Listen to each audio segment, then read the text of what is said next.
Шефот на македонската дипломатија Никола Димитров може да се соочи со нов дипломатски проблем во односите со соседна Грција, откако даде интервју за Дојче Веле пред знамето со сонцето од Кутлеш. Издваков инцидент се случи со македонскиот конзул во Торонто, Канада, Јовица Палашевски, кој гостувал на настан во организација на македонската диаспора, каде имал свое обраќање, а во позадина можело да се забележи мапа на етничка Македонија и истото знаме со 16 кракото сонце. Додека Димитров формира комисија која ќе утврди одговорноста на Палашевски, како што и се обврза пред шефот на грчката дипломатија Кодзијас, така е несватливо како може на официјалната страница на Министерството за надворешни работи 7 дена да стои компрометирачка фотографија од интервјуто на министерот за Дојче Веле.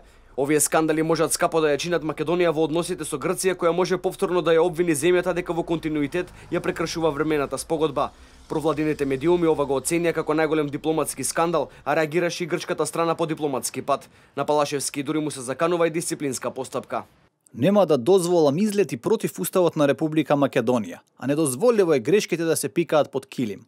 Во иднина ваквите излети уште поригорозно ќе ги третираме и нема да ги толерираме, рече Димитров за овој случај.